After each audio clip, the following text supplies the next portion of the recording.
Saya orang kita Padang, yang marga saya Caniago. Kita tahu, bos pun udah mulai tahu. Jadi bos mulai tahu, tapi bertanya sama saya, kamu menikah sama dia ya, begini-begini. Enggak ah, saya merasa nggak dianggap karena karena tahu dia, saya itu udah berpindah ke agama lain. Dan bos, ternyata saya kedatangan bos, saya diajak ke atas sholat. Sholat kita dulu yuk. Latar belakang saya sebenarnya seorang Muslim. Nama saya Rahmat Kurniawan. Saya orang kita Padang, yang marga saya Caniago. Ada seorang berpakaian putih datang kepada saya. Dia menyampaikan kepada saya, kalau belum waktu untuk mengalami kematian. Sontak, saya langsung bangun dari koma. Saya lihat sekeliling saya, kawan-kawan saya sudah berdatangan. Ketika saya koma, ada seorang putih yang memanggil saya. Belum waktunya saya untuk mengalami kematian. Saya bertanya sama mereka, apakah ada yang mendoakan saya waktu saya mengalami kecelakaan, waktu saya mengalami koma? Jadi kata kawan saya, ada seorang pendeta. Itulah mungkin Tuhan Yesus. Bapak itu bilang sama saya bahwa saya itu telah dijamah Tuhan Yesus. Saya pikir, siapa sih Tuhan Yesus? Saya berpikir, saya ingat lagi, itu kerasa Tuhan yang dibilang ceritakan sama kawan saya waktu saya nonton di layar tancap. Apakah itu orangnya yang memanggil saya? Saya bilang sama Bapak itu. Bapak itu bilang sama saya, mungkin ada yang besar akan terjadi sama Bapak di kehidupan Bapak nanti. Dan saya berdoa juga kepada Tuhan. Saya berdoa sama Tuhan saya. Kalau memang Engkau yang memanggil saya, tunjukkanlah orang yang meyakinkan saya Engkau itu Tuhan yang seperti mereka bilang. Saya berdoa seperti itu untuk saya mengenal siapakah Tuhan yang memanggil saya, siapakah yang orang memanggil itu. Yesus yang seperti mereka bilang itu yang memanggil saya. Ini jawaban doa saya. Di doa saya ini di wanita inilah yang bisa menjelaskan Yesus itu siapa. Yesus itu Tuhan atau manusia. Maksud tujuan penyiksaan itu dijelaskan sama saya. Dibilang gini, Bang, Tuhan kami itu disiksa bukan karena dia tidak bisa membuat sesuatu, tapi itu memang sudah jalannya. Tuhan kami itu disiksa untuk menebus dosa manusia. Saya berdebat sama dia, kenapa Tuhan kok disiksa, kok nggak mau ini? Kan nggak betul lagi itu, saya bilang. Iya Bang, itulah Tuhan kami Bang, hebatnya Tuhan kami. Karena Tuhan kami itu bisa jadi manusia. Jadi dia rela disiksa. Kami jadi berdebat di situ. Ya saya berpikir terus, ini kok makin lama kok makin hati saya itu jadi merasa ingin tahu lagi. Tolonglah dituntun saya supaya saya bisa menerima Yesus. Kamu masuk Kristen, saya orang pertama yang akan membijak kamu. Saya terkejut. Kenapa kan saya berkata seperti itu? walaupun kita nggak bersaudara, saya akan bijak-bijak kamu. Ya Tuhan, sampai seperti itunya mereka. Saya kan baru belum menjadi orang Kristen seperti ini. Jadi saya rasa ada takut. Jadi saya takut. Kenapa? Karena ancaman itu. Saya cerita sama pacar saya. Saya dibilang seperti ini. Saya dibilang kalau saya masuk Kristen, kan saya belum tentu masuk Kristen. Tapi mereka sudah langsung seperti itu. Jadi saya merasa takut. Jadi saya ceritakan, nggak usah. Jadi pacar saya mengatakan, nggak usah takut bang, nggak usah takut. Biar aja, nggak usah takut. Saya merasa agak lega sedikit karena masih ada yang mendukung saya. Apa yang saya harapkan itu apa yang berarti yang menyelamatkan saya dari koma itu Tuhan Yesus. Saya sangat sedih karena saat itu saya tinggal antara mati dan hidup. Saya sangat bersedih sekali. Saya bilang sama dia, saya siap. Saya sudah siap untuk menerima Yesus. Mengikut Tuhan Yesus. Karena saya sudah yakin yang menyelamatkan saya koma itulah Tuhan Yesus yang saya lihat ketika saya koma. Ketika yang saya nonton dulu itulah Tuhan Yesus yang luar biasa, yang mau mengampuni dosa umat manusia. Saya di situ, saya menerima itu. Saya dibaptis saya, walaupun saya sudah seutuhnya menerima Tuhan Yesus, ketika saya mengikut Tuhan Yesus ini kok makin banyak, kok rintangan itu kok makin bertambah gitu. Saya sholat gitu, saya Tuhan. Saya berpikir saat itu saya nggak menyebutkan saya menyebutkan nama sebutkan Tuhan Yesus gitu. Nggak lama, nggak sampai selesai saya langsung cabut gitu. Saya turun ke bawah, saya merasa berdosa. Ya Tuhan, ampun dosaku Tuhan. Aku menyangkalmu Tuhan Yesus. Saya bilang gitu. Saya menyangkal Tuhan. Saya sepanjang jalan ya saya minta ampun sama Tuhan. Tapi saya nggak kasih tahu sama istri bahwa saya melakukan itu. Karena saya takut. Saya melukai hatinya.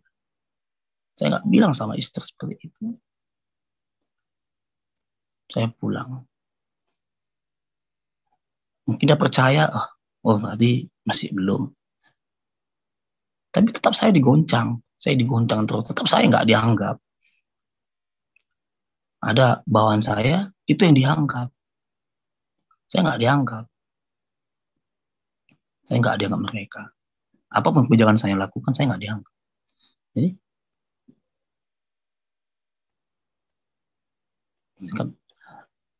seringnya waktu, makin lama, makin saya itu makin merasa berdosa.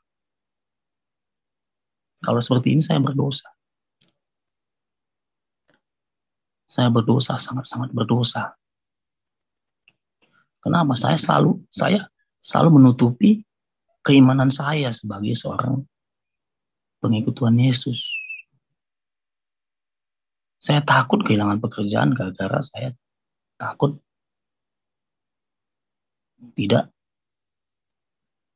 saya takut itu karena saya takut kehilangan pekerjaan, makanya saya seperti itu. Jadi saya merasa berdosa sekali Tuhan. Saya sangat berdosa sekali Tuhan. Ampunilah Tuhan. Sampai saya berkata dalam hati saya, Tuhan kalau memang saya siap melepaskan semuanya Tuhan. Karena saya tidak mau berdosa terlalu lama. Saya mengaku dosa sama Tuhan. Tuhan, Ampunilah saya Tuhan Yesus. Saya sering menyangkalmu Tuhan. Saya rasa sedih hati saya. Gara-gara saya menutupi supaya saya itu bisa bekerja. Bisa bekerja supaya saya itu aman. Tapi lama-lama mereka mulai cari cara untuk menyingkirkan saya. Tapi saya berdoa, saya ambil keputusan, Tuhan, saya siap untuk melepaskan semua ini. Saya siap untuk melepaskan pekerjaan ini. Saya siap dengan risiko apapun. Hanya untuk Engkau Tuhan Yesus. Jadi saya memutuskan, saya keluar dari kerjaan itu. Saya sudah mengambil keputusan, saya mau setia mengikut Tuhan Yesus. Saya mau setia mengikut Tuhan Yesus. Saya nggak mau saya berdosa, semakin bertambah dosa saya. Saya untuk memutuskan untuk keluar dari situ. Mereka tahu, bos pun udah mulai tahu. Jadi bos mulai tahu, tapi bertanya sama saya, kamu menikah sama dia ya, begini-begini.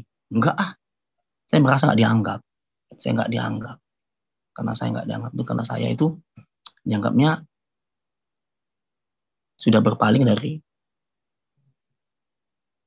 udah murtad saya dianggap. Karena karena tahu dia saya itu udah berpindah ke agama lain. Bos, ternyata saya kedatangan bos.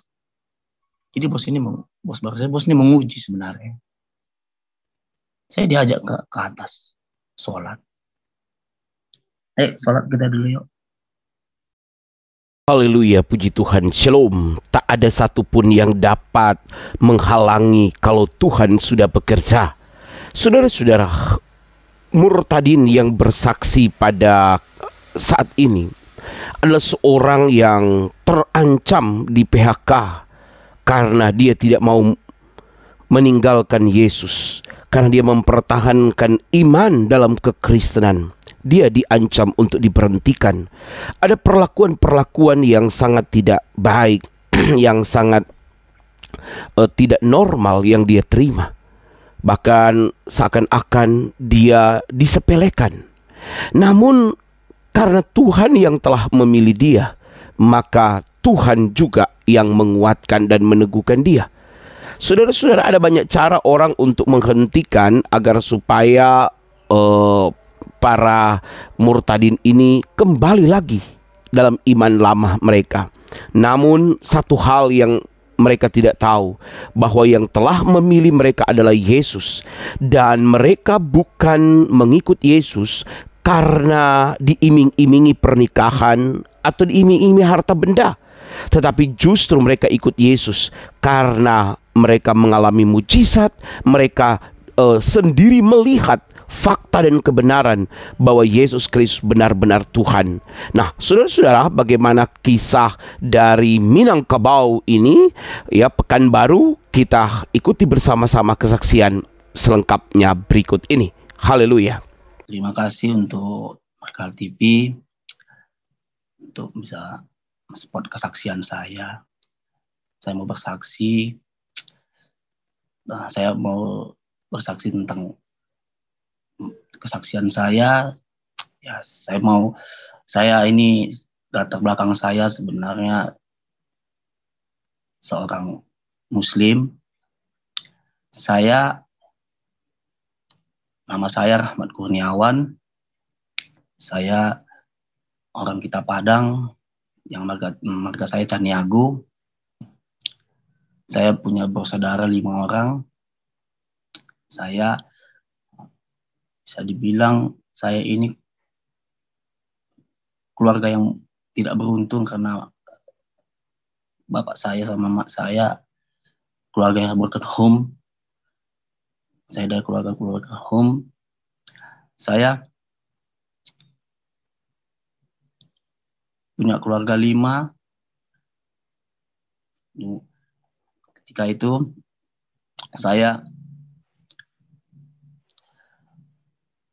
orang tua saya melahirkan saya. Ketika orang tua saya melahirkan saya, orang tua saya merasa kelahiran saya itu sebagai musibah.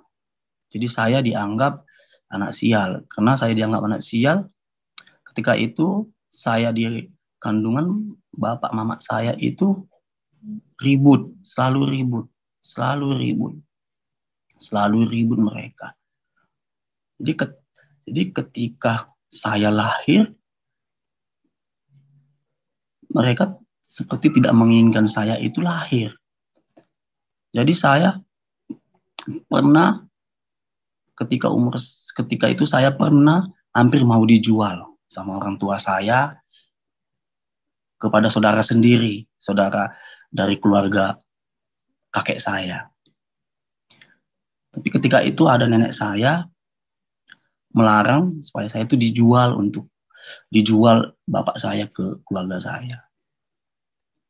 Jadi ketika itu saya berumur sekitar 5 tahun. Jadi saya ketika itu ingin bermain-main, tapi saya bermain-main, saya minta sama orang tua saya tidak mengasih saya bermain-main, karena mereka menganggap saya itu anak sial. Kenapa? Selama saya dalam kandungan, mereka menganggap saya itu biang keributan mereka. Jadi setiap apa yang saya minta, mereka selalu tidak mengasih. Ketika itu saya datang, saya mau minta bukakan pintu sama mama saya nggak mau ngasih. Jadi yang buka pintu saya nenek saya. Jadi bila saya melihat abang saya itu dikasih gitu, saya tidak. Ketika itu lahirlah adik saya paling kecil. Tapi mereka tidak menganggap adik saya itu, karena pas adik saya itu lagi dalam kandungan, mereka masih tetap dalam keadaan suasana ribut, masih tetap tidak seperti layaknya seorang suami istri. Jadi tetap menganggap saya itu yang membuat bencana gitu di keluargaan bapak saya dan mama saya. Ketika itu saya beranjak semakin dewasa, saya beranjak dewasa, bapak saya mengulah. Bapak saya itu selingkuh. Jadi bapak saya selingkuhannya dibawa ke rumah. Di situ ada nenek saya. Jadi kepergok nenek saya lah, bapak saya itu selingkuh. Jadi bapak saya diusir dari rumah itu. Jadi bapak saya mengatakan sama keluarga kami, nanti anakmu ini akan membawa sial dan akan menyusahkan orang tuanya. Kami sekeluarga nggak tahu apa maksud dan tujuannya. Singkat cerita, berjalannya waktu, bapak pergi, lama-lama mama agak depresi karena ditinggalkan bapak. Karena mama ini dulu bekerja di perusahaan di cleaning service, di sebuah rumah sakit. Ketika itu mama dipanggil pihak rumah sakit untuk diangkat jadi pegawai negeri mama saya. Cuman kadang di saat itu mama saya dalam keadaan depresi yang kecil gitu, nggak begitu nggak berat gitu. Jadi karena nenek saya takut terjadi apa-apa, nenek saya mengawani mama saya ke tempat pekerjaan mama saya. Habis itu jumpa personalia. Mama saya masuk. Mama saya ini bukan menghadapi personalia, tapi membelakangi personalia. Jadi personalia itu menyampaikan sama nenek saya, anak ibu ini lagi sakit, kalau bisa dibawa. Jadi sampai di rumah nenek saya termenung. Bertanya, kenapa termenung? Apa yang di dalam bapak saya? Sepertinya kejadian benar gitu. Jadi lama-lama mama saya makin parah. ekspresinya. Dia seakan-akan kehilangan seseorang yang dicintainya. Jadi ketika itu saya berkata sama mama saya, nggak usah dicari lagi bapak. Jadi mama itu langsung marah ke mama saya. Kamu tahu apa? Gara-gara kamu itu semuanya. Nah, makanya dia bapakmu pergi. Jadi saya takut. Semakin lama mama makin depresi tinggi. Satu pernah kami bawa ke rumah sakit, mama ini jadi dibilang dokter stres. Jadi ada juga tetangga kami coba lah dibawa ke orang pintar. Jadi kami bawa ke orang pintar. Mama ini kebawa orang pintar. Jadi kata orang pintar, mama ini diguna-gunai supaya dia akan menyusahi orang tuanya. Jadi kami berpikir ini berarti apa yang dikatakan bapak saya ya ini benar gitu. Jadi saya sangat terpukul dengan keadaan ini. Seiring jalan waktu mama saya lama-lama terpuruk sehingga stres.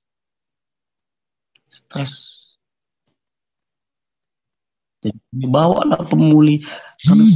Kami coba bagi anak untuk menghibur mama kami ini. Tapi setiap berjumpa sama saya, mama langsung, kamu jangan dekat saya, kamu itu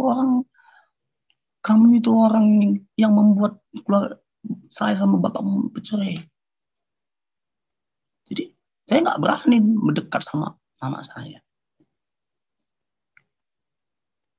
Singkat cerita, sering berjalannya waktu,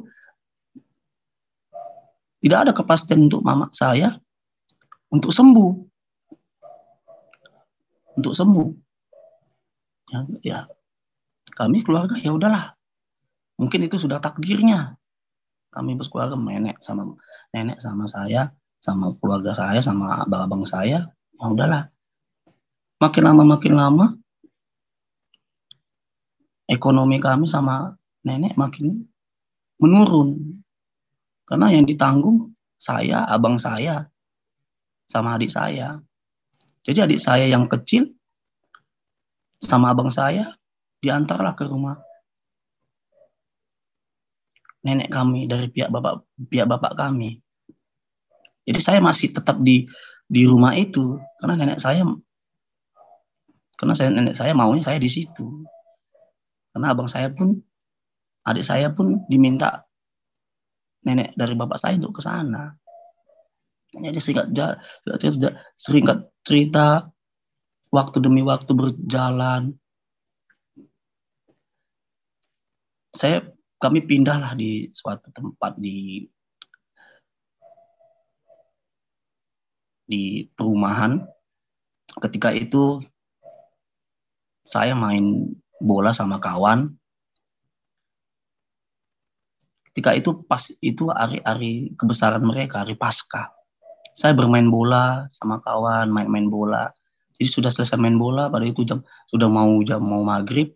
Jadi dia panggil saya, nanti kamu ikut saya, katanya. Kemana saya mau ikut kamu? Iya, kami ada acara di gereja. Di tempat kami main bola itu ada dekat gereja. Ada nanti kami ada buat acara layar tancap. Di waktu itu masih ada layar tancap. Ini kami buka acara buat diajak nonton ke gereja. Ya udah, oke lah, saya mau. Ya udah, nanti saya nanti datang, saya mandi dulu, saya pulang dulu. Saya pulang ke rumah, saya nggak tahu sama nenek saya bahwa saya itu mau nonton layar tancap ke suatu gereja. Saya mandi, saya pergi sama kawan saya masuk ke gereja. Saya duduk, saya pikir ini kurasa film perang ini, saya pikirkan. Jadi saya nggak tahu itu film apa. Pada waktu itu diputar, seiringnya berjalannya film, saya bertanya dalam hati kecil saya, ini ada orang kok disiksa seperti itu? Kok sampai dipukuli, dicambuk? Kok ada seperti ini? Saya coba bertanya sama kawan saya, itu kenapa seperti itu dibuat? Kenapa seperti itu? Itu siapa sih orangnya? Kok mau disiksa tapi nggak melawan gitu? Saya bilang sama kawan saya. Jadi kata kawan saya, itulah Tuhan kami. Masa Tuhan kalian mau disiksa? Kok mau Tuhan seperti itu disiksa? Saya berpikir di hati saya, kalau kami ini nggak boleh, ini suatu penghinaan sama kami. Hati kecil saya berkata seperti itu. Saya takut menyinggung perasaan kawan saya. Ya. Jadi pas ketika itu di kawan saya menjelaskan, kok kejam kali lah mereka ya. Kok sampai seperti itu? Masa Tuhan yang nggak melawan sih? Saya pikir itu kan dalam hati saya. Ketika itu sering jalan film itu berlalu, saya merasa sih seperti biasa aja. Saya merasa biasa aja. Ketika saya pulang saya ke rumah, saya nggak mendapat apa-apa. Karena saya nggak tahu itu siapa.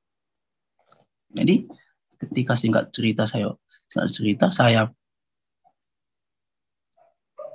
ketika itu pas itu hari Minggu, kami kan di situ sering main bola.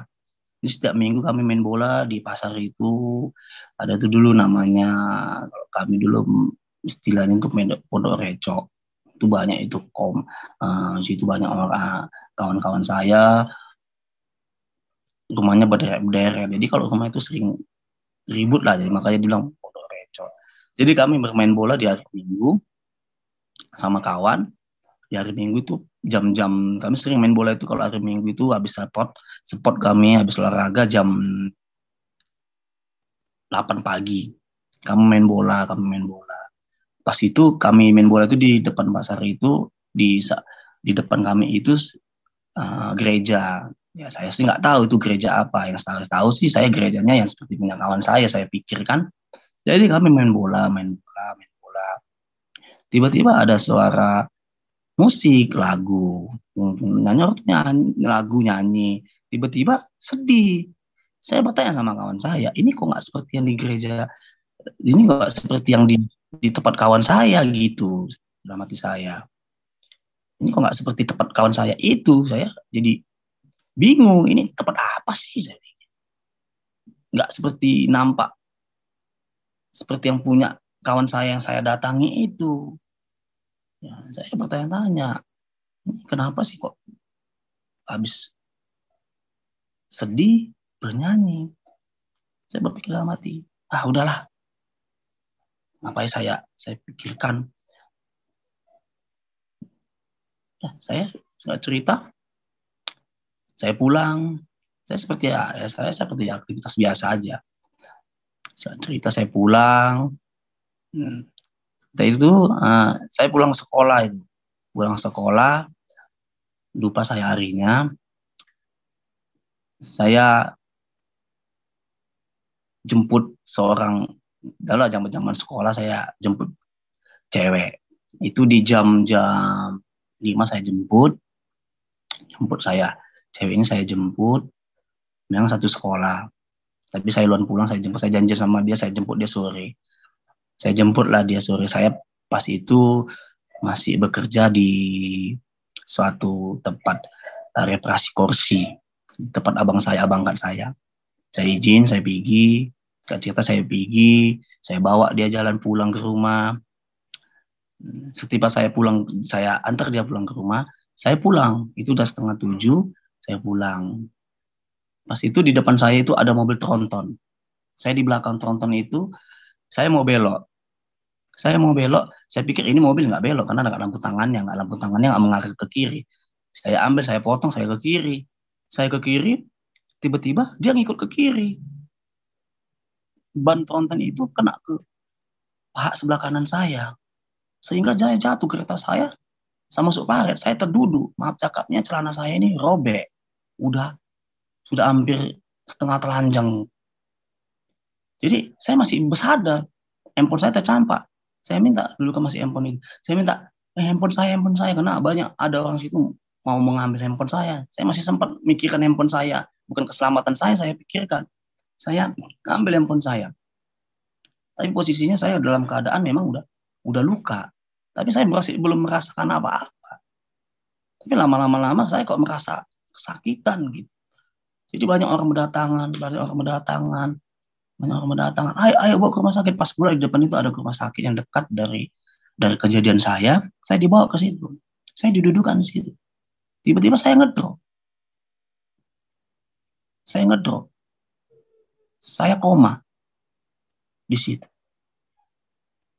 Ketika koma saya itu, ada seorang berpakaian putih datang kepada saya. Dia menyampaikan kepada saya, kalau belum waktu untuk mengalami kematian. Sontak, saya langsung bangun dari koma. Saya lihat sekeliling saya, kawan-kawan saya sudah berdatangan. Saya sontak. Saya bangun dari koma saya. Setelah saya bangun, saya langsung dibawa ke rumah sakit lain. Karena waktu itu di rumah sakit itu tidak lengkap alat. Jadi saya dibawa ke rumah sakit yang besar. Saya diobati. Ketika itu datang kawan menjenguk. Kan saya menjenguk. Saya tanya sama kawan. Saya bercerita sama kawan. Ketika saya koma, ada seorang putih yang memanggil saya. Belum waktunya saya untuk mengalami kematian. Saya bertanya sama mereka, apakah ada yang mendoakan saya waktu saya mengalami kecelakaan, waktu saya mengalami koma? Jadi kata kawan saya, ada seorang pendeta. Saya berpikir, siapakah orang itu? Kenapa ketika Bapak itu berdoa, ada seorang seperti, saya nggak tahu tentang malaikat, entah siapakah itu? Saya pikir siapakah itu? Saya dalam hati saya, ketika saya nanti sembuh ini, saya akan bertanya sama Bapak itu. Kebetulan saya sudah kenal juga sama Bapak itu. Tapi Bapak itu saya belum tahu di mana dia melayani. Saya pulang dari rumah, saya masih dalam keadaan masih kurang fit. Ketika saya fit, saya izin sama nenek saya. Saya mau pergi dulu. Nenek saya nggak mengasih karena saya masih dalam keadaan luka. Saya jumpailah Bapak itu. Karena saya penasarannya. Ingin tahu siapa kala yang ada muncul seorang baju putih memanggil saya belum saatnya saya mengalami kematian. Saya bertanya sama Bapak itu. Saya ceritakan apa yang terjadi di waktu pas saya koma. Saya cerita sama Pak itu. Pak, saya mengalami namanya ketika saya koma, ada memanggil saya dan berkata, belum saatnya kamu mengalami kematian. Saya bertanya sama Bapak itu siapa sih Pak? Apakah itu malaikat? Ketika Bapak mendoakan saya, karena saya bilang sama Bapak itu. Jadi Bapak itu, kamu kok dari mana tahu saya mendoakan? Ya saya bertanya sama kawan saya yang ada di situ. Pasti itu Bapak itu berdoa, situ juga kawan saya. Saya berdoa. Kawan saya berdoa, Bapak pendeta berdoa. Pas subuh kawan juga melihat juga. Ya, itulah mungkin Tuhan Yesus. Bapak itu bilang sama saya. Bapak itu bilang sama saya bahwa saya itu telah dijamah Tuhan Yesus. Saya pikir siapa sih Tuhan Yesus? Saya berpikir, saya ingat lagi. Oh, itu kuasa Tuhan yang saya pernah yang dibilang ceritakan sama kawan saya waktu saya nonton di layar tancap. Apakah itu orangnya yang memanggil saya? Saya bilang sama Bapak itu. Bapak itu bilang sama saya, mungkin ada yang besar akan terjadi sama Bapak di kehidupan Bapak nanti. Saya masih bimbang apa kata Bapak ini. Udahlah Pak, kalau gitu saya pulang dulu Pak. Tapi dengan keadaan seperti itu saya tetap ya biasa aja. Saya pikir saya belum belum ya biasa aja, seperti menganggap ya mungkin itu alunisasi saya, mungkin ya seperti apa Bapak itu cerita, karena belum yakin saya itu bahwa itu Tuhan Yesus gitu. Yesus sendiri gitu yang memanggil saya. Jadi dengan saya pulang dengan rasa ingin tahu yang besar, siapa sih sebenarnya yang memanggil saya. Singkat cerita, sampai saya itu udah bekerja tempat lain, saya belum menemukan jawaban siapakah Tuhan itu, siapakah dia yang memanggil saya itu, sampai saya bisa selamat dari koma saya, sehingga saya tidak mengalami kematian. Dan saya berdoa juga kepada Tuhan. Tuhan, saya berdoa sama Tuhan saya, kalau memang Engkau yang memanggil saya, tunjukkanlah orang yang meyakinkan saya Engkau itu Tuhan yang seperti mereka bilang. Saya berdoa seperti itu. Tapi jawaban doa itu belum dapat sama saya. Singkat cerita, saya melamar di satu pekerjaan. Saya bekerja di suatu tempat. Saya bekerja di situ. Saya berdoa juga supaya di tempat kerja ini saya bisa bertemu sama saya yang saya doakan, yang saya inginkan, untuk saya mengenal siapakah Tuhan yang memanggil saya, siapakah yang orang memanggil itu. Saya selalu berdoa supaya saya itu ada orang yang betul-betul menunjukkan apakah Yesus yang seperti mereka bilang itu yang memanggil saya. Jadi cerita, saya berpacaran sama satu iman saya. Berpacaran sama satu iman saya. Ketika itu saya sudah pacar, saya melihat ada seorang wanita yang sekarang, ya puji Tuhan, yang sekarang itu sudah menjadi istri saya. Saya melihat seorang wanita, saya melihat dia, saya jumpai dia, saya kenalan, satu kerjaannya saya udah kenalan, dan biasa kalau di kerjaan itu karena kenalan. Pas saya berkenalan sama dia, ada yang beda di hati saya. Kok merasa saya itu kayak ada sesuatu yang besar yang akan mengubah saya gitu. Kayak ada yang sesuatu yang doa saya ini akan terjawab di sini. Nah, sering waktu saya kayak agak nyaman di sama wanita ini. Jadi saya pulang ke rumah, saya berpikir gini, ini saya harus lepaskan ini wanita yang pertama saya dekati, yang saya udah jadian sama dia. Saya jumpa sama dia, saya bilang lebih bagus kita berpisah lah, karena rasa saya kita nggak cocok. Kenapa? Supaya bisa saya mendekati ya wanita ini. Ketika itu saya lebih bisa sama dia, saya mencoba lagi mendekatkan, walaupun dia sudah tahu saya punya pacar, tapi dia sudah tahu juga bahwa saya itu sudah putus. Saya berdekat sama dia, sering waktu kami ya berjalan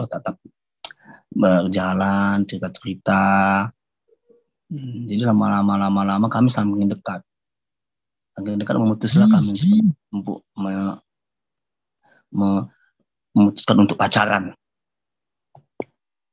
Jadi kawan-kawan banyak yang merasa, dari kawan saya yang seiman merasa, kau kenapa kok mau pacaran sama yang beda keyakinanmu?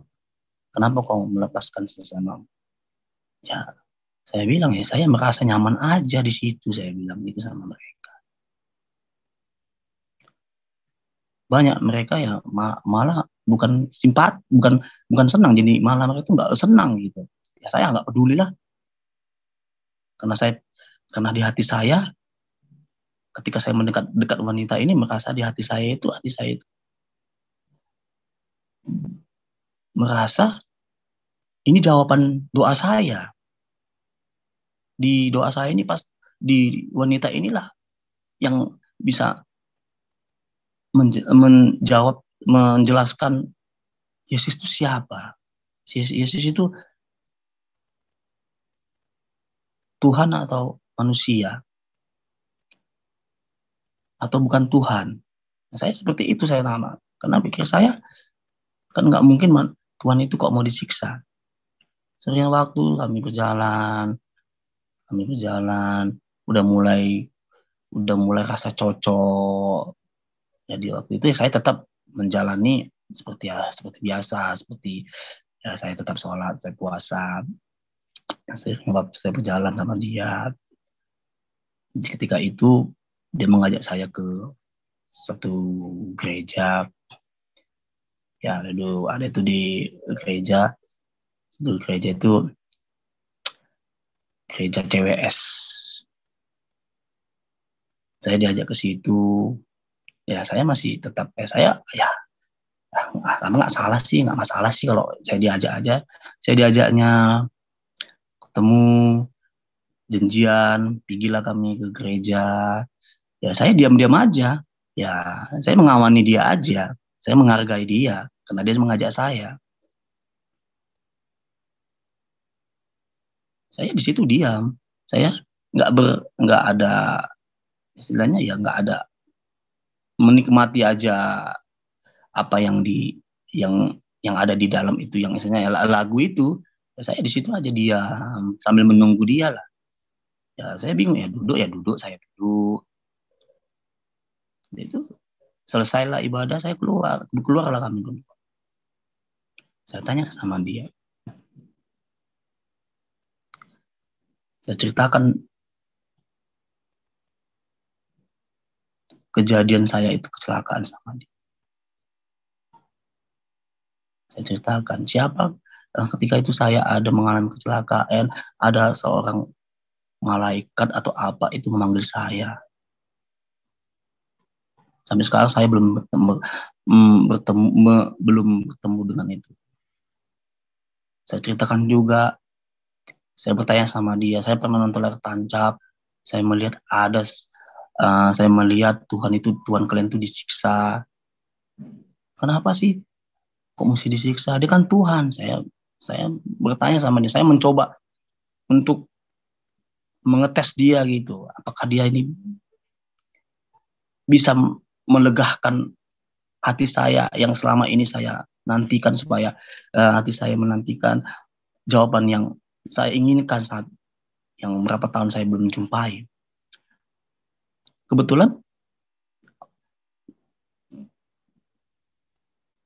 wanita ini, pacar saya ini, kebetulan pula sekolah agama. Sekolah agama. Jadi dia menjelaskan kepada saya maksud tujuan penyiksaan itu. Dijelaskan sama saya. Bilang gini, Bang, Tuhan kami itu disiksa bukan karena dia tidak bisa membuat sesuatu, tapi itu memang sudah jalannya. Tuhan kami itu disiksa untuk menebus dosa manusia.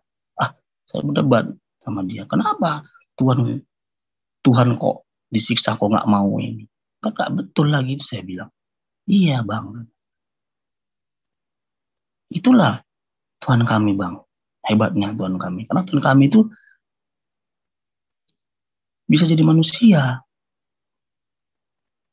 Jadi dia rela disiksa. Kami jadi berdebat di situ.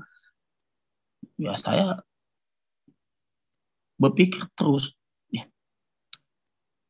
ini kok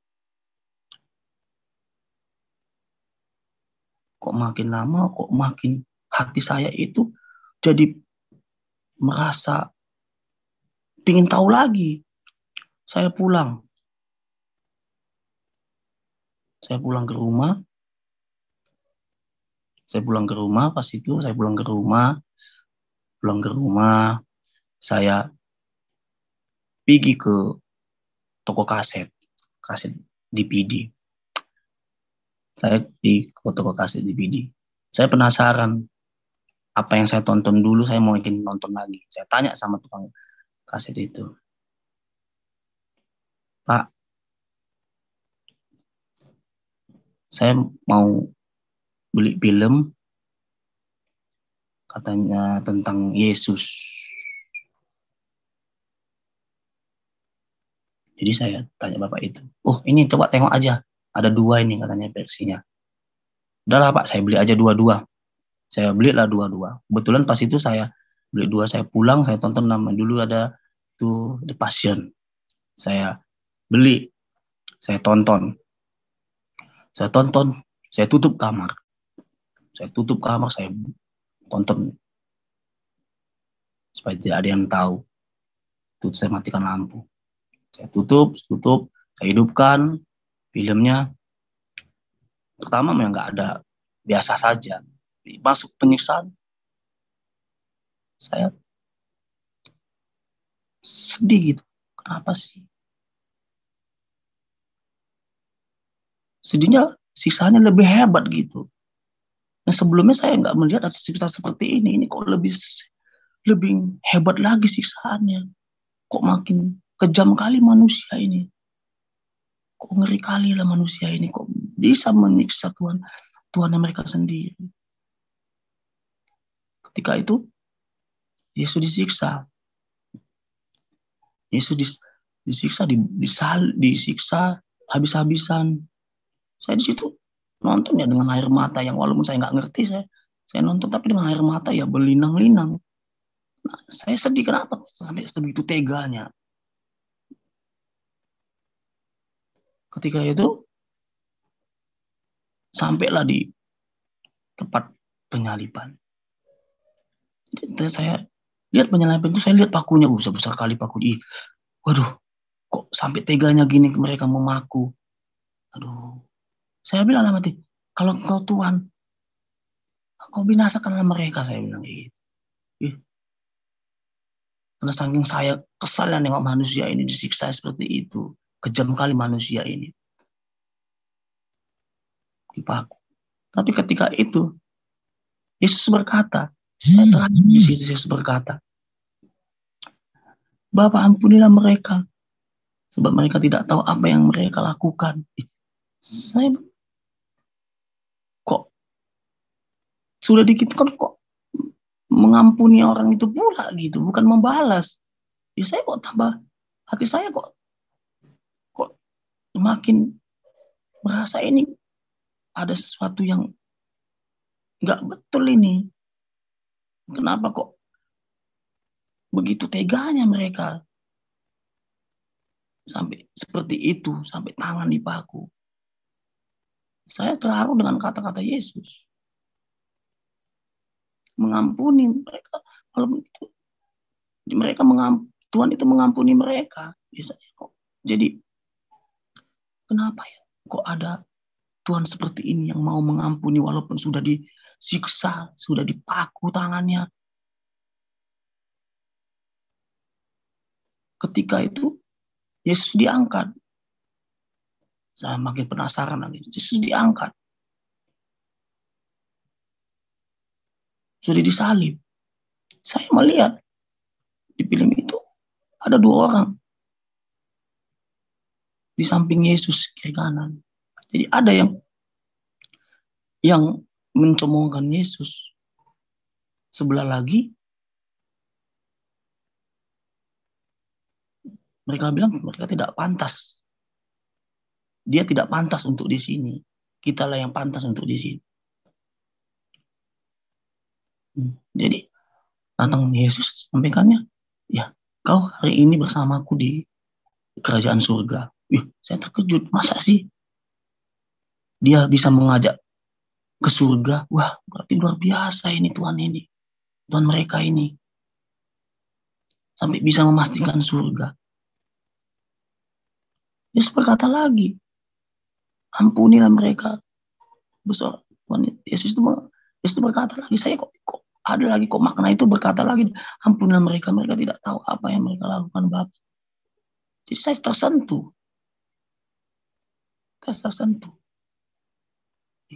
Ini luar biasa sekali Tuhan ini. Mengorbankan manusia, mengorbankan dirinya hanya untuk menghapus dosa manusia. Saya jadi makin ingin lebih tahu lagi. Ketika cerita film sudah selesai, ya saya masih tetap seperti ya belum ada rasa untuk mau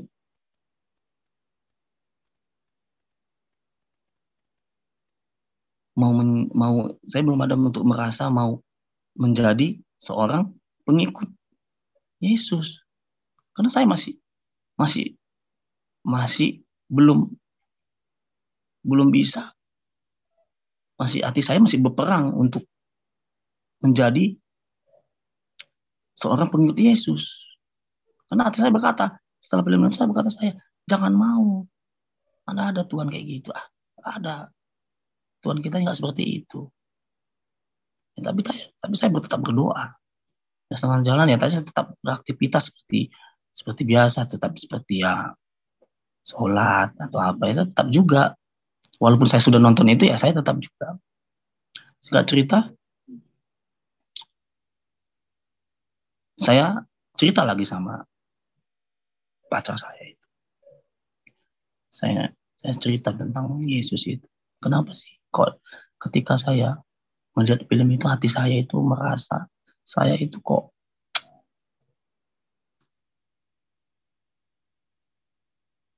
hati saya tuh merasa itu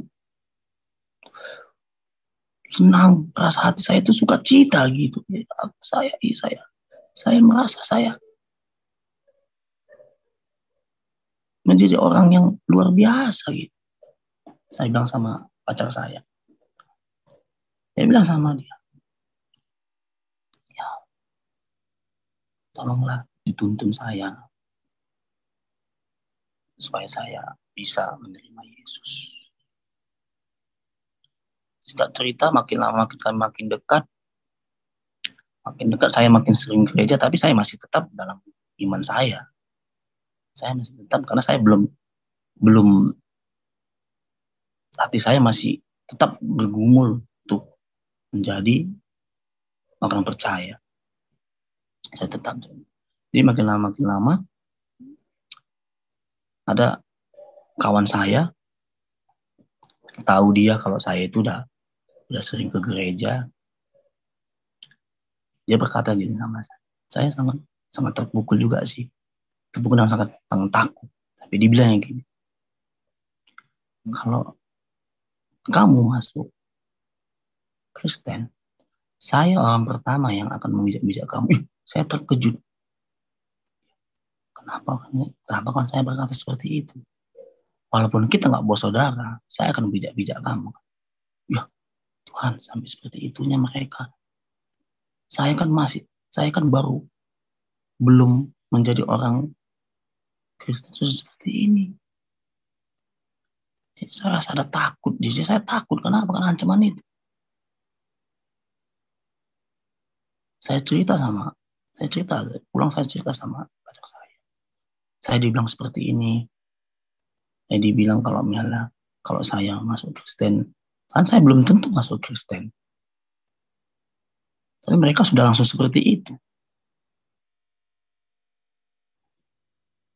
Jadi saya merasa takut. Jadi saya ceritakan, nggak usah. Jadi pacar saya mengatakan, nggak usah takut bang, nggak usah takut. Biar aja, nggak usah takut. Saya merasa agak lega sedikit karena masih ada yang mendukung saya. Jadi ketika itu Singkat cerita, kami meninggalkan nenek saya. Situ saya mulai terpukul juga. Mulai terpukul sampai saya meninggal nenek saya terpukul kali karena nenek saya yang besar saya. Situ saya terpukul. Saya pindah saya tinggal di tempat kerjaan karena dulu tuh saya belum ada rumah. Saya terpukul lagi karena orang tua saya pun juga depresi. Saat itu meninggal orang tua saya pun, nenek saya meninggal, di situ nenek saya meninggal, orang tua saya depresi, saya terpukul. Saya untuk memutuskan saya pindah dari situ. Saya memutuskan pindah dari situ, biarlah abang saya yang di situ. Saya pindah dari situ, saya tinggal di kerjaan. Saya tinggal di kerjaan. Gak cerita. Makin lama. Saya bertanya lagi sama pacar saya. Saya pingin sih, saya mau jadi orang yang diselamati. Saya mau jadi orang yang bisa mengenal Tuhan Yesus lebih dalam lagi. Cerita dia terus ngasih firman, dia mengasih ayat-ayat Alkitab. Saya sih merasa hati saya tuh tenang gitu. Hati saya tenang. Saya merasa sukacita gitu. Saya berharap inilah jawaban dari doa saya selama ini, dan inilah yang membuat saya benar-benar bulat untuk mengikuti Yesus. Sering waktu saya mulai mengajak istri saya, pacar saya mengajak untuk ke tingkat yang lebih tinggi lagi, penjenjang perkawinan. Di situ saya makin diuji lagi. Diuji saya, dipindahkan lah calon istri saya ini. Karena mereka nggak mau kalau mereka itu satu. Mereka dipisahkan lah kami. Tapi kan semakin dipisahkan, semakin kami makin dekat gitu. Semakin dekat. Jadi saya ingin tahu lagi tentang Yesus lebih dalam lagi. Jadi ketika itu saya pergi lagi ke tukang kaset. Saking penasarannya, saya bukan beli tentang Yesus. Saya beli film kaset tentang Nuh, Markus, murid Yesus. Saya beli Paulus, saya tonton semuanya. Apa yang dialami mereka itu, murid Yesus itu sama yang saya lihat ketika Yesus saya sama seperti murid-muridnya. Sama seperti murid-murid. Jadi saya semakin semangat. Ayo, hampir nih, sikit lagi nih. Aduh Tuhan, mudah-mudahan inilah jawaban ini sama ini yang saya pinginkan. Saya betul-betul seutuhnya pengikut Yesus. Cerita saya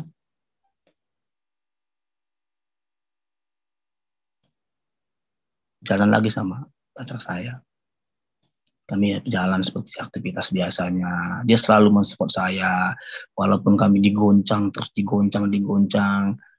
Dia selalu mensupport saya.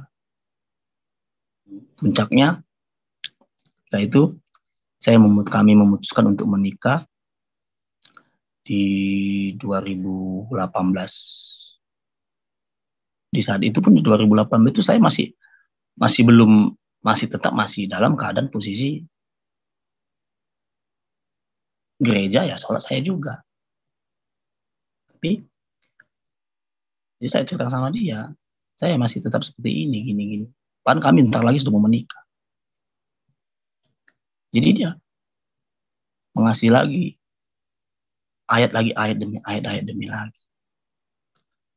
Semakin lama saya makin hati saya. Nah seperti ini. Inilah jawabannya. Saya sangat terkejut. Berarti apa yang saya harapkan itu apa yang berarti yang menyelamatkan saya dari koma itu Tuhan Yesus. Saya sangat sedih karena saat itu saya tinggal antara mati dan hidup. Saya sangat bersedih sekali. Jadi saya bilang sama calon saya bilang sama dia, saya sudah siap untuk menerima Yesus. Situlah mulailah kami belajar di gereja itu, belajar untuk sebenarnya pranikah lah kan, mulai pranikah kami. Situ saya mulai dibaptis, di gereja itu saya dibaptis, disitulah saya menerima Tuhan Yesus. Saya menerima Tuhan Yesus di situ, saya dibaptis. Tapi waktu pas itu kawan-kawan belum ada yang tahu, keluarga pun belum ada yang tahu juga, abang-abang pun belum ada yang tahu kalau saya sudah keluar dari agama saya yang sebelum. Saya udah fokuskan untuk mengikut Tuhan Yesus. Karena saya sudah yakin yang menyelamatkan saya koma itulah Tuhan Yesus yang saya lihat ketika saya koma. Ketika yang saya nonton dulu itulah Tuhan Yesus yang luar biasa, yang mau mengampuni dosa umat manusia. Saya di situ, saya menerima itu. Saya dibaptis saya selama mau sudah mendekat perjalanan menikah kami banyak aja cobaan. Yang banyak aja orang yang nggak suka. Jadi kami saya memutuskan sama karena saya di kerjaan saya belum bilang kalau saya itu udah keluar dari agama saya seberang. Jadi saya bilang sama istri saya lah, nggak usahlah kita undang satu kerjaan nanti jadi, karena saya rasa takut saya itu hilang pekerjaan. Walaupun saya sudah seutuhnya menerima Tuhan Yesus, saya bilang sama kawan saya, sama istri saya, nggak usahlah kita undang dulu satu kerjaan nanti jadi bahan mulut. Saya bilang kayak seperti itu karena saya masih butuh pekerjaan saat itu. Cerita ya kami undanglah kawan-kawan yang memang yang bisa menerima. Ketika kami undang. Singkat cerita, saya dipindahkan di satu pekerjaan tempat lain, di lokasi lain. Saat itu istri sudah mulai mengandung. Jadi mereka lama-lama tahu bahwa saya itu udah menikah, tapi mereka nggak tahu kalau saya itu sudah berpindah agama. Karena kami masih tutupi. Karena masih rasa kemanusiaan kami, saya rasa kami itu masih pingin mau bekerja. Dalam hati pun rasa bersalah, tapi gimana? Karena kami membutuhkan pekerjaan di saat itu. Sering berjalannya waktu, ya mereka nggak tahu. Mereka tahu, lama-lama tahu, ada yang bilang, mereka tahu, bos pun udah mulai tahu. Jadi bos mulai tahu, tapi bertanya sama saya, kamu menikah sama dia ya, begini-begini. Enggak ah. Saya bilang seperti itu. Saking saya takutnya, enggak ah, saya bilang. Karena mau saya biar aja. Walaupun mereka tahu biar aja menurut saya. Enggak ah, saya sampai seperti itu. Ya, hati saya mengatakan, aduh Tuhan maafkanlah saya karena saya tidak mengakuinya. Jadi pas itu istri mengandung pun orang kerjaan menganggap kami itu di luar nikah. Karena mereka nggak tahu kalau kami itu mengundang. Saat itu pas pula istri itu lagi mengandung, pas pula lah di pekerjaannya di pengurangan. Kenalah istri saya. Ya, jadi saya merasa, Tuhan kok semakin berat ini. Kok saya berpikir ini mungkin karena mereka sudah tahu. Di saat kami membutuhkan pekerjaan, saat kami membutuhkan biaya untuk persalinan anak, kenapa Tuhan seperti itu kok langsung istri saya diberhentikan? Karena memang sih udah besar, cuman tapi kami minta ya pas pula itu udah mau THR gitu. Jadi pas pula ada pengurangan ya kenal istri saya. Saya, Tuhan ini kok jadi seperti ini, saya bilang. Saya serahkan sama Tuhan. Seiring waktu, mereka pun udah mulai semakin tahu, udah mulai merasa mereka itu tidak nyaman. Tidak nyamannya mereka tahu kalau saya itu berpindah.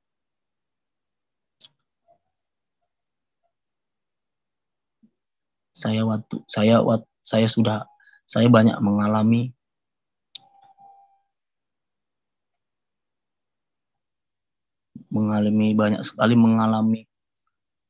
ujian. Ketika itu banyak bos sudah mulai nggak sama saya, udah mulai nggak respect lagi. Jadi apa yang saya lakukan? Padahal situ posisi saya kalau bisa dibilang ya seperti atasan juga. Cuman ada bos saya lebih atas lagi. Saya merasa nggak dianggap. Karena saya nggak dianggap itu karena saya itu dianggapnya sudah berpaling dari, udah murtad saya dianggap. Karena tahu dia saya itu udah berpindah ke agama lain. Padahal saya nggak ada bilang sama mereka. Karena kan masih saya sembunyikan. Karena saya merasa takut pekerjaan saya hilang. Jadi di kerjaan itu saya merasa nggak seperti orang yang punya kekuatan gitu. Karena posisi saya itu ya dibilang ya, kalau kami dulu dibilang posisi saya itu macam ya di bawahnya bos lah gitu. Jadi saya nggak dianggap. 3 tahun saya nggak dianggap. Saya dianggap cuma di situ dia dianggap saya seperti itu, seperti saya dianggap seperti di situ seperti pelengkap aja. Ya, lama-lama saya merasa biarlah jadi pelengkap. Saya senang jadi pelengkap. Yang penting kan saya bergaji. Tapi lama-lama saya merasakan saya nggak ada kenyamanan.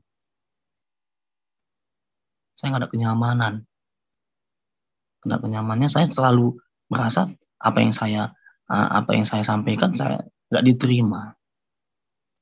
Saya pun jadi kok merasa saya berat kali seperti itu rasanya. Kenapa ya? Ketika saya mengikut Tuhan Yesus ini kok makin banyak. Kok rintangan itu kok makin bertambah gitu. Kok makin macam seperti disiksa gitu. Lebih bagus disiksa nyata. Ini perlahan-perlahan saya merasa, kan mereka belum tahu kalau itu mereka saya pindah agama. Karena saya masih menutupi. Jadi kadang-kadang kalau saya kadang-kadang kalau mau ibadah itu saya selalu bilang sama kawan, saya izin dulu. Tapi mereka nggak tahu soal saya ibadah. Saya merasa, sebenarnya saya merasa berdosa juga. Karena dalam hati saya menyangkal Tuhan Yesus yang sekarang saya terima sebagai Tuhan saya. Saya menyangkal. Karena saya masih butuh pekerjaan. Setiap saya gereja, saya selalu bilang sama kawan alasan keluar. Apaan saya ibadah. Karena maksud saya pun, saya jadi berpikir nih, apakah ibadah saya ini berdosa tidak? Karena saya tidak izin untuk bilang ibadah, tapi saya izin bilang untuk keluar. Karena saya saking takutnya saya. Karena posisi itu saya saat itu istri nggak bekerja, saya yang bekerja. Jadi saya takut, rasa takut saya itu kalau saya itu hilang pekerjaan. Saya merasa jatuh bangun. Mengikut Tuhan Yesus saya merasa jatuh bangun.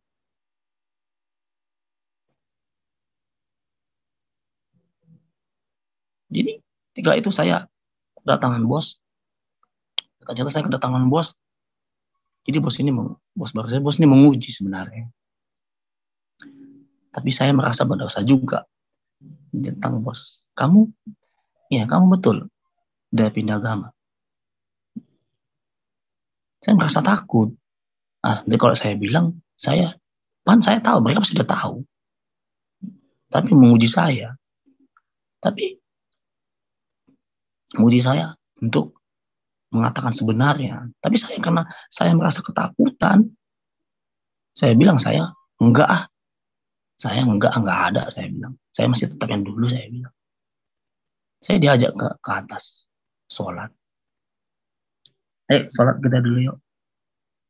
Saya merasa takut aja gitu. Nanti kalau saya nggak mau,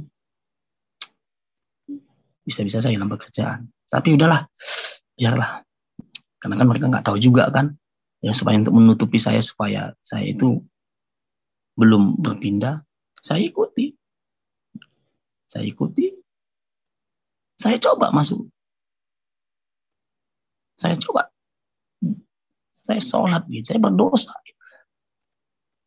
Tuhan, saya berdosa. Tapi saat itu saya nggak menyebutkan, saya menyebutkan nama, sebutkan Tuhan Yesus gitu. Nggak lama, nggak sampai selesai, saya langsung cabut gitu. Saya turun ke bawah, saya merasa berdosa. Ya, Tuhan, ampun dosa aku Tuhan. Aku menyangkalmu Tuhan Yesus, saya bilang gitu. Karena saya merasa takut kehilangan pekerjaan di saat itu. Karena di saat itu saya memang butuh pekerjaan itu untuk menghidupi anak dan istri. Saya menyangkal Tuhan. Saya sepanjang jalan ya saya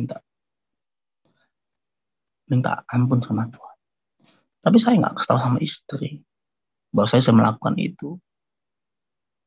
Karena saya takut. Saya melukai hatinya. Saya nggak bilang sama istri seperti itu. Saya pulang. Mungkin dia percaya, berarti masih belum. Tapi tetap saya digoncang terus. Tetap saya nggak dianggap. Ada bawaan saya, itu yang dianggap. Saya nggak dianggap. Saya nggak dianggap mereka. Apapun kebijakan saya lakukan, saya nggak dianggap. Jadi,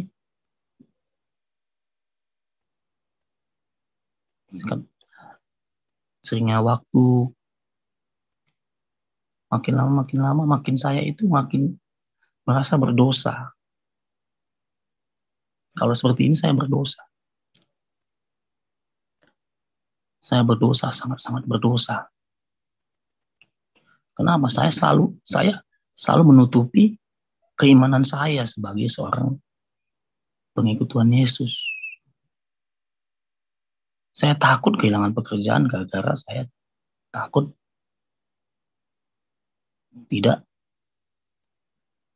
saya takut itu karena saya takut kehilangan pekerjaan, makanya saya seperti itu. Jadi saya merasa berdosa sekali, Tuhan. Saya sangat berdosa sekali, Tuhan. Ampunilah Tuhan. Sampai saya berkata dalam hati saya, Tuhan, kalau memang saya siap melepaskan semuanya, Tuhan. Karena saya tidak mau berdosa terlalu lama. Saya mengaku dosa sama Tuhan. Tuhan, ampunilah saya, Tuhan Yesus. Saya sering menyangkalmu, Tuhan. Saya rasa sedih hati saya.